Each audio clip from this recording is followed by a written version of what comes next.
Dios les bendiga. Este tiempo es para reflexionar acerca de lo que Jesús hizo y de lo que Él nos llama a hacer. Hemos estado estudiando Efesios, los primeros capítulos, ya vimos todo lo que Jesús hizo por nosotros, la forma en la que Él pensó en nosotros desde antes que naciéramos y cómo Él extendió su gracia para que le pudiéramos conocer y para que pudiéramos ser sus hijos, su familia. Así que en este mensaje, viviendo como es digno para ser como Cristo, Pablo ya nos empieza a llamar a partir del capítulo 4 a responder a lo que Él ha hecho, a lo que Jesús ha realizado, a lo que Jesús ha ganado en la cruz, a lo que Jesús ha completado en nuestra vida ya, por su amor, por su obra, por su poder, por su resurrección, por el hecho de sentarse en los lugares celestiales y de invitarnos o de llamarnos o de llevarnos a sentarnos con Él en los lugares celestiales. Así que quiero compartirlo con la ayuda del Señor y que sea un tiempo para aprender y recibir del mensaje que Él tiene para nosotros. Viviendo como es digno para ser como Cristo. Dice Efesios 4:1: Por lo tanto, yo, prisionero por servir al Señor, les suplico que lleven una vida digna del llamado que han recibido de Dios, porque en verdad han sido llamados. Así que Pablo, diciendo que él está prisionero por servir al Señor, inicia con una súplica.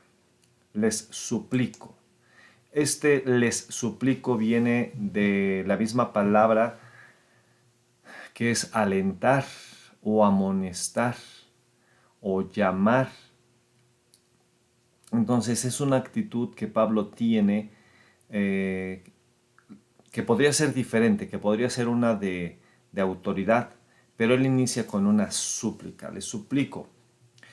¿Qué es lo que les suplica? Que ustedes vivan como es digno. Es decir, que hay que vivir en armonía con lo que declara el Evangelio. Hay que vivir en armonía con lo que Jesús ha hecho ya por nosotros. ¿Y qué es lo que Jesús ha hecho? Bueno, antes de nacer, como vimos en Efesios capítulo 1, nuestro Dios nos escogió, nos tuvo en su mente, en su corazón, nos aceptó tal como nosotros íbamos a ser, porque sabía cómo íbamos a ser, nos aceptó, nos dio vida y nos incluyó en su plan. Así que esto que Jesús hizo en nuestras vidas desde antes de nacer se manifestó cuando nosotros estábamos sin Dios, estábamos en tinieblas, según Efesios capítulo 2. Y dice que aunque nosotros estábamos muertos en nuestros delitos y pecados, nos amó y nos dio vida juntamente con Cristo Jesús. Entonces, por gracia nos salvó y nos resucitó. Y no solo eso, sino que nos sentó en los lugares celestiales en Cristo Jesús. Entonces, para completar esto, Él nos hizo parte de su familia. Él nos hizo parte de los que han sido llamados para ser sus hijos. No solamente el Señor obró esto cuando nosotros estábamos en tinieblas, sino además fuimos llamados a ser su morada. Cuando digo que fuimos llamados a ser su morada, no se quedó solamente ahí, sino que también fuimos llamados a ser coherederos. O sea, estar a la misma altura de Cristo Jesús, y fuimos llamados a estar en los lugares celestiales. De esta manera, el hecho de ser su morada nos permite ser habitados por su Espíritu Santo. Esta es una gran diferencia entre lo que los grandes hombres del Antiguo Testamento vivieron. Solo algunos de ellos pudieron experimentar el Espíritu Santo en sus vidas, dentro de ellos. Y por eso es que hicieron cosas portentosas, maravillosas, sorprendentes. Pero en algún momento el Espíritu se apartó de ellos, porque tenían que actuar o tenían que vivir o dependía de cómo ellos actuaran para que el Espíritu Santo permaneciera en ellos. En nuestro caso es lo contrario. El Espíritu Santo ya habita en nosotros para hacernos diferentes, para hacernos cambiar, para hacernos actuar, para que nosotros podamos ser dignos coherederos al estar unidos a Cristo. Esta unión con Cristo es lo que hace el cambio, lo que hace la diferencia y lo que nos permite caminar con Él, de tal manera que tenemos el privilegio de estar en los lugares celestiales y, así como dice Efesios 3:10, dar a conocer la multiforme sabiduría de Dios a los principados y potestades, ahí en los lugares celestiales. Entonces, esto fue lo que Jesús ya hizo, esto es lo que Dios ya hizo. Por eso es que Él nos llama y nos dice que vivamos como es digno, es decir, de manera que reflejemos el carácter y los pensamientos de Dios, por todo lo que Jesús ya ha hecho. Entonces, ¿cómo debe de ser? Dice, con toda humildad.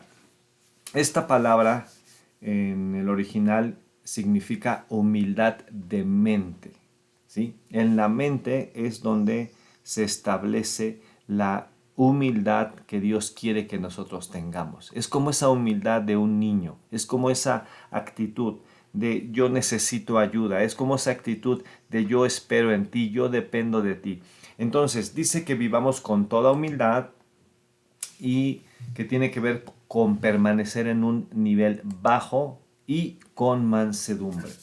La mansedumbre en este contexto, en esta parte de Efesios capítulo 4, versículo 2, es la disposición de espíritu a no resistir o a no pelear.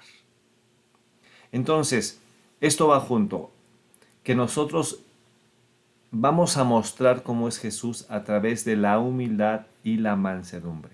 A través de que en nuestra mente nosotros estemos dispuestos a estar sometidos, estemos dispuestos a no actuar a nuestra manera y la disposición en nuestro espíritu a no resistir lo que Dios está haciendo.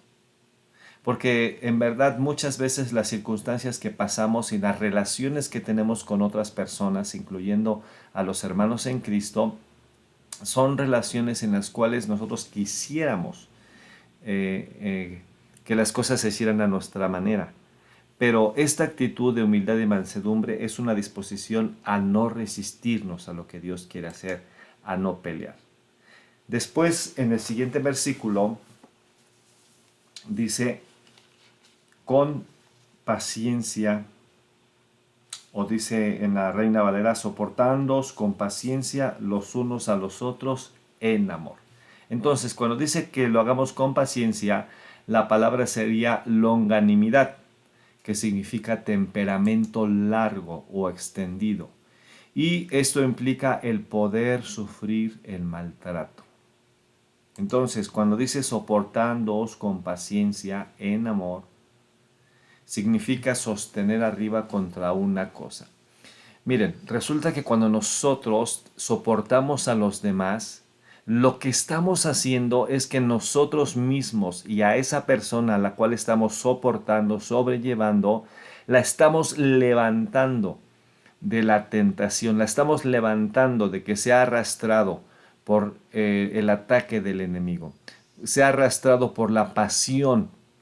Nos estamos arrastrados por las pasiones propias como seres humanos, es decir, de perder el control por el enojo, por la ira, por la gritería, por la codicia, por cualquiera de esas cosas. Entonces, todas estas cosas van juntas y se hacen por amor.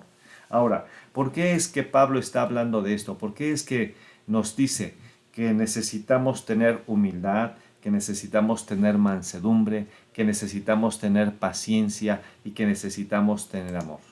Bueno, porque esa es la forma en la que nosotros con diligencia nos podemos esforzar por mantener la unidad del espíritu, ¿sí? Mediante el vínculo de la paz. Este es el aspecto por el cual Pablo nos llama a tener esta actitud de humildad y mansedumbre, porque se requiere algo, guardar la unidad del espíritu. Porque lo que el Espíritu Santo ha hecho en nosotros es solo el principio. Lo que el Espíritu Santo ha realizado en nuestras vidas es solamente una parte de lo que Él quiere hacer. Resulta que el Espíritu Santo inicia tratando de una forma personal. Resulta que el Espíritu Santo cuando viene a nuestro corazón nos pone en paz con Dios, con el Padre, y nos pone en paz unos con otros. Pero Él tiene todavía muchas cosas que realizar en nuestras vidas.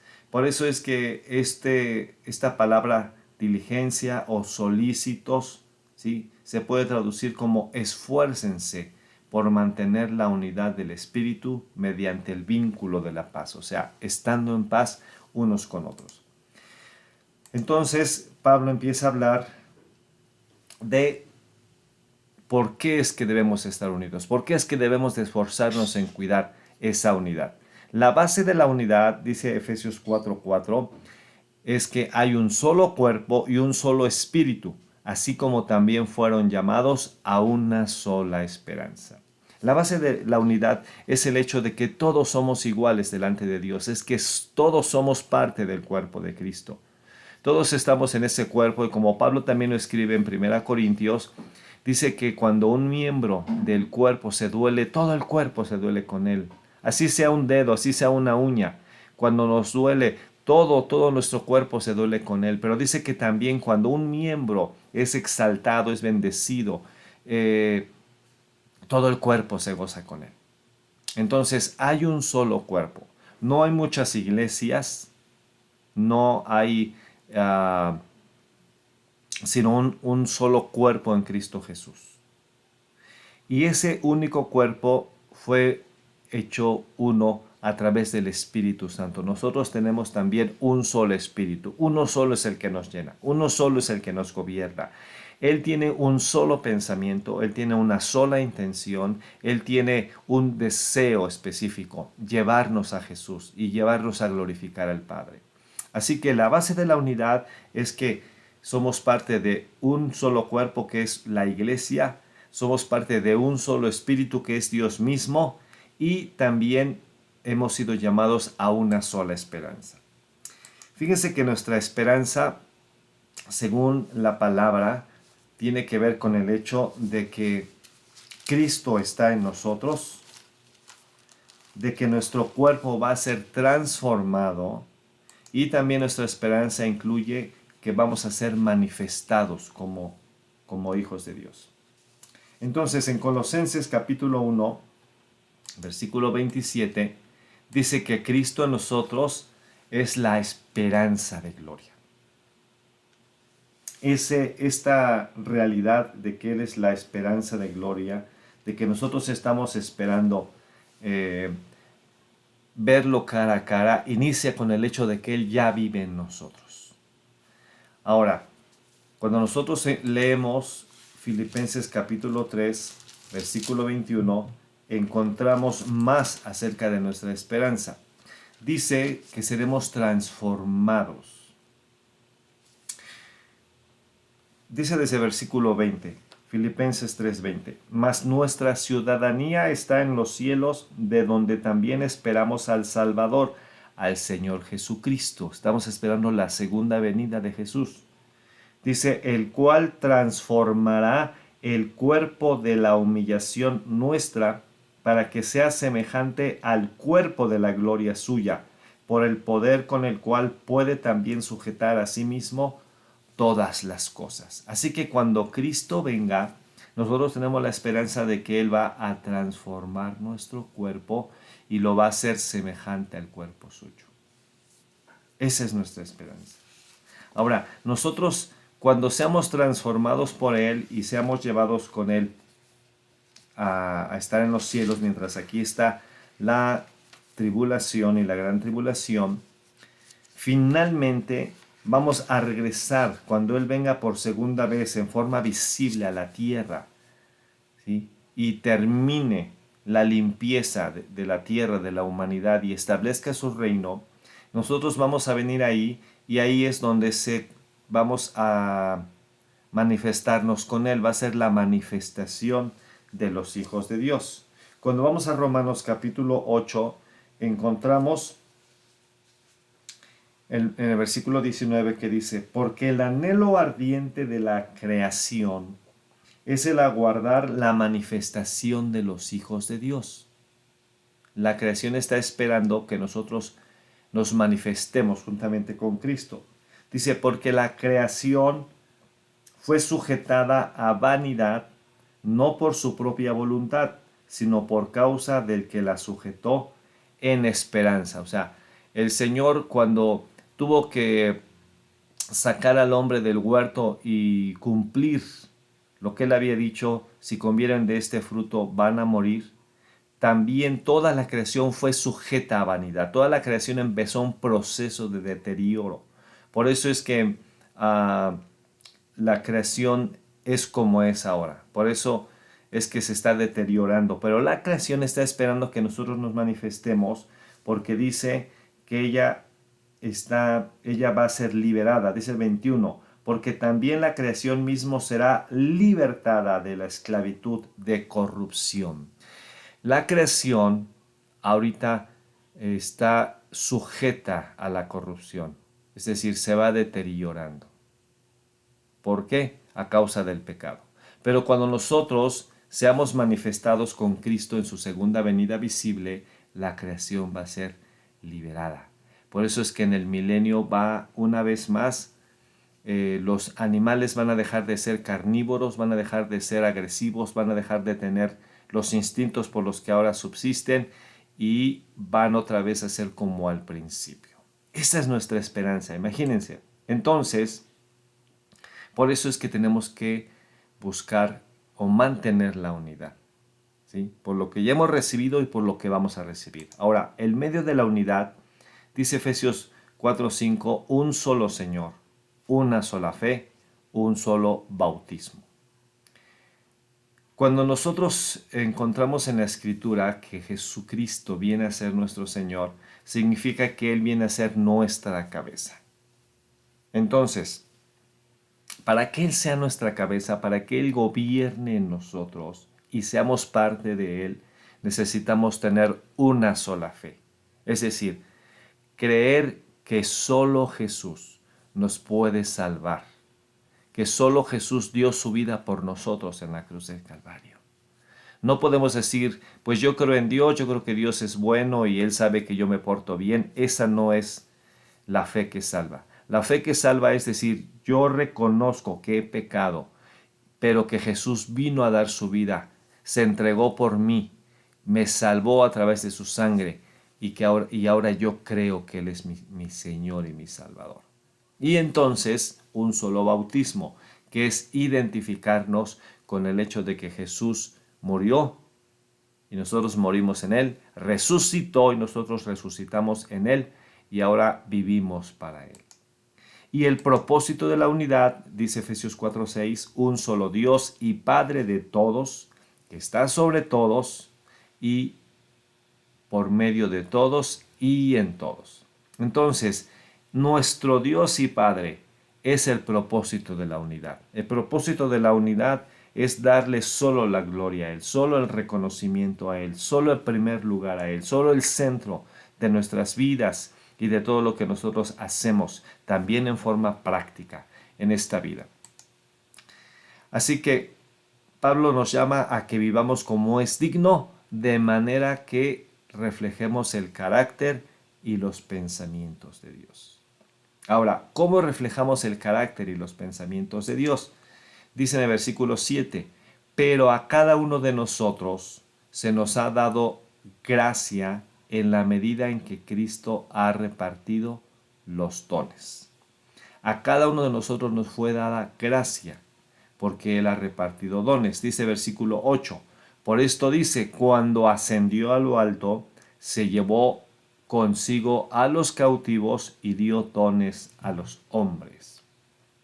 Cuando Jesús ascendió, finalmente llevó a todos aquellos que habían esperado en Él en el Antiguo Testamento y esperaban que Él viniera, los llevó consigo, pero al mismo tiempo dio regalos a la iglesia que quedaba aquí. Dice el versículo 9, Efesios 4:9.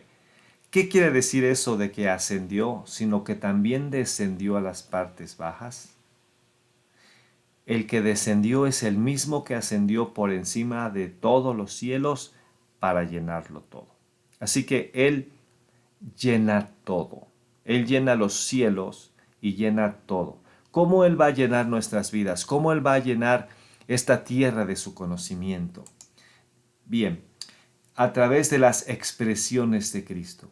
Miren, lo que hemos llamado ministerios, lo que hemos llamado esos ministerios que edifican a la iglesia, no son otra cosa más que son expresiones de Cristo.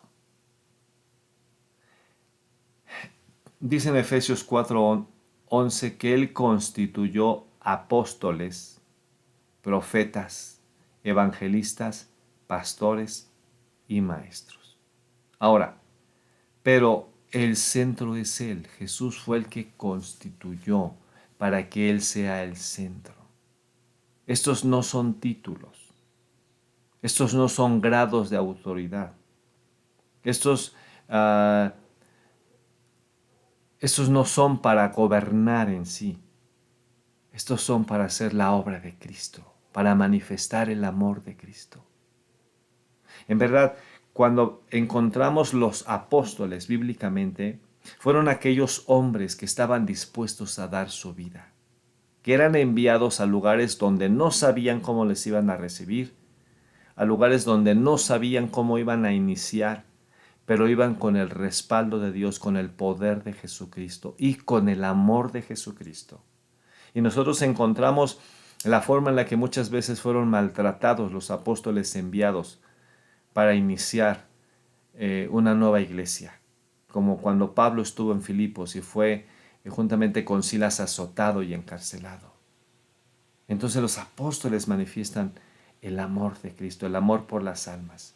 Los profetas manifiestan la compasión de Cristo, porque un profeta lo que hace, y vemos desde el Antiguo Testamento, es que en nombre de Dios habla y en nombre de Dios hace señales de tal manera que las personas puedan escuchar a Dios y puedan volverse a Dios. Entonces, los profetas son una expresión, ¿sí? Son una expresión de esa palabra de Dios. Los evangelistas son una expresión del mensaje de salvación que Jesús vino a dar. Como desde el principio Él vino a decir, arrepiéntanse porque el reino de los cielos está cerca. El mensaje sigue siendo el mismo. El mensaje sigue siendo el mismo, solamente que ahora el reino consiste en que Jesús viene a gobernar en los corazones. Entonces el evangelista es una expresión del amor que Jesús ya mostró y que ahora es hablado. Los pastores son una expresión del corazón de Dios. Los pastores son una expresión del escuchar que Jesús tiene para nosotros. Nadie nos escucha como Jesús. Nadie va por nosotros una y otra vez como Jesús. Solo cuando hay un corazón de pastor como el de Jesús se puede pastorear a otros. Y de igual manera, el enseñar como maestros es una expresión de la sabiduría y del conocimiento de Jesús. Esta expresión de sabiduría lleva a la gente a cambiar, lleva a la gente a alcanzar la victoria, lleva a la gente a tener entendimiento de quién es su Dios y de cómo Él nos ha venido a salvar y nos ha venido a transformar. Entonces, esto fue lo que Jesús constituyó. Ahora, el propósito es la madurez, porque dice para la madurez de los santos. Cuando dice ahí a fin de perfeccionar a los santos, esa palabra tiene que ver con madurez, ¿sí? Y ellos van a madurar para hacer la obra del ministerio.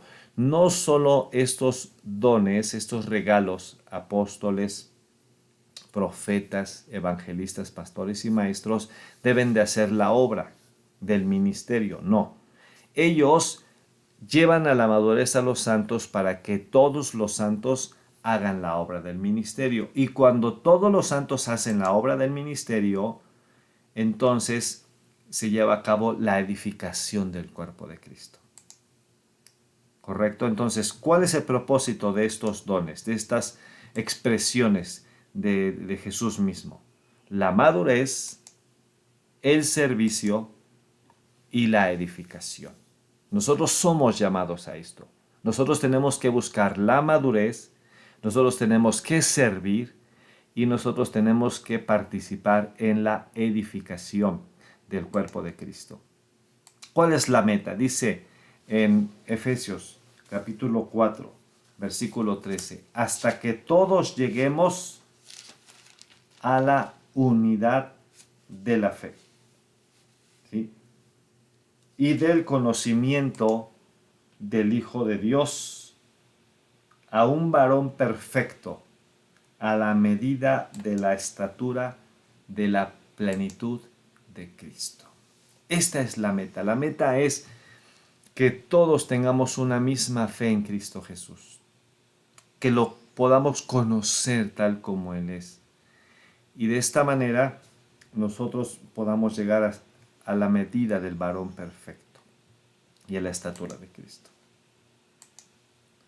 Esta meta que el Señor ha establecido para nosotros y que está en el corazón de Dios, tiene propósitos. Por un lado, dice en el versículo 14, así ya no seremos niños, zarandeados por las olas y llevados de aquí para allá por todo viento de enseñanza y por la astucia y los artificios de quienes emplean artimañas engañosas. Entonces, resulta que este aspecto que Dios está previendo de que no seamos niños es con el propósito de que podamos en estos últimos tiempos que estamos viviendo seguir fieles al Señor. El Señor dijo que en los últimos tiempos vendrían falsos cristos y falsos profetas, ¿sí? Y la única forma de no caer en esas falsedades es conocer lo verdadero. Por eso es que cuando nosotros llegamos a la unidad de la fe, cuando llegamos al conocimiento de Cristo, entendemos quién es Él. Cuando nosotros maduramos y alcanzamos la estatura del varón perfecto y alcanzamos a ser como Cristo Jesús, ya no vamos a ser llevados aquí para allá. Ya no nos va a dar ganas de escuchar novedades o de escuchar cosas que no están en la Escritura. ¿Por qué? Porque vamos a estar siempre en la Escritura, vamos a seguir aprendiendo. Hay tanto que está ahí en la Escritura que Jesús quiere enseñarnos hasta cierto punto en forma directa a través de su Espíritu Santo. Juan escribió en su primera carta que nosotros tenemos la unción del Santo, que no tenemos necesidad de que nadie nos enseñe, pero partimos del hecho de madurar. Entonces, una vez que hemos madurado, nosotros, dice versículo 15, Efesios 4:15, más bien, al vivir la verdad con amor, creceremos hasta ser en todo como aquel que es la cabeza, es decir, Cristo. La clave aquí dice que es vivir la verdad con amor. No solo podemos vivir la verdad, tenemos que vivirla con amor. De hecho, cuando Jesús dijo que iba a venir un espíritu engañoso, dice, vendrá sobre aquellos que no recibieron el amor de la verdad. Porque en otra parte Pablo dijo que el conocimiento envanece, pero el amor edifica. Entonces, ¿cuándo verdaderamente nosotros estamos entendiendo la palabra de Dios? ¿Cuándo verdaderamente estamos siendo edificados? ¿Cuándo verdaderamente estamos siendo madurados? ¿Cuándo? Cuando hay amor. Cuando hay amor, porque cuando hacemos eso, entonces vamos creciendo en Cristo, vamos creciendo en esa capacidad de ser como Él. Finalmente, el último versículo que veremos hoy, en Efesios capítulo 4, versículo 16, dice, de quien todo el cuerpo bien concertado y unido entre sí por todas las coyunturas que se ayudan mutuamente, según la actividad propia de cada miembro, recibe su crecimiento para ir edificándose en amor. Entonces, cuando Cristo es la cabeza, Él va a actuar, ¿sí? Si Cristo no es la cabeza de la iglesia, si Cristo no es al principal al que nosotros vemos y al que nosotros reconocemos, entonces Él no va a actuar. Sin embargo, cuando Cristo es la cabeza, cuando nosotros encontramos que Él es la razón de nuestra vida, la razón de nuestro servicio, la razón de nuestro andar, la razón de nuestro caminar, entonces nuestra vida en relación con otros hermanos queda ligada. Hay un amor entre nosotros, ¿sí? Hay una preocupación, hay un deseo de caminar juntos, hay un deseo de compartirnos, hay un deseo de realizar la obra juntos. Y ahí es donde cada uno empieza a aportar. Ahí es donde vienen ahora los otros dones que el Señor nos ha dado de servir, de dar, de enseñar, de profetizar, etcétera. Esos dones que están en nosotros los empezamos a activar. Empezamos a hablar la palabra de Dios, empezamos a adorar al Señor juntos, empezamos a apoyarnos mutuamente, a escucharnos unos a otros, a amonestarnos, a aconsejarnos, animarnos, etcétera. Y cuando hay esa actividad, entonces este cuerpo, que es el cuerpo de Cristo, crece y se edifica en amor. Ese es el llamado que nosotros tenemos y eso es lo que el Señor quiere que sobre todas las cosas podamos entender. Así que, finalmente, vivir como es digno tiene que ver con mostrar el carácter de Cristo. Tiene que ver con guardar la unidad y tiene que ver con buscar la madurez. A estas cosas el Señor nos está llamando. A ti y a mí nos está llamando. Aun si tú todavía no abres tu corazón al Señor, quiero decirte que si tú aceptas a Jesús como tu Salvador, si tú te decides por entregarle toda tu vida a Él, el proceso de caminar con Él, el conocerle, ¿sí? Va a ser algo que te va a llevar a ser una persona diferente. Porque vas a poder mostrar, o vamos a poder mostrar el carácter de Cristo por todo lo que hemos recibido. Todas las cosas que Jesús ya ha hecho es la base para que podamos mostrar su carácter. Jesús no nos está demandando, nos está llamando a hacer algo más de lo que Él ya hizo. Él hizo muchísimo por nosotros. Él primero nos amó, Él primero nos escogió, Él primero nos salvó, Él primero nos tuvo paciencia. Por eso nos llama a que nosotros actuemos como Él ha actuado con nosotros. Nos llama a guardar la unidad de la fe porque Él es nuestra cabeza. Y de esa manera, cuando nosotros cuidamos esta unidad, entonces vamos a buscar la madurez y vamos a ser edificados en amor. Su palabra fiel y verdadera no va a cambiar, no va a pasar. Es decir, Jesucristo viene por segunda vez. Y Jesús, ahora que venga, va a venir por aquellos que estén mostrando su carácter, va a venir por aquellos que estén guardando la unidad y va a venir por aquellos que están buscando la madurez. Por ellos viene, por ellos viene. Él lo va a cumplir. Y una vez que Él nos lleve consigo, nosotros estaremos por siempre con Él. Así que vale la pena caminar a su lado, caminar con Él y vivir como es digno de Él, como Él lo merece, para ser como Cristo. Que Dios te bendiga y que el Señor te dé la gracia, te dé la fuerza, te abra tu entendimiento y hable tu corazón para que el hecho de reflexionar sobre todo lo que Él ha hecho por nosotros nos dé la determinación para ser como Jesús, para ser humildes, para ser mansos, para ser pacientes, para edificarnos en amor. Que Dios te bendiga.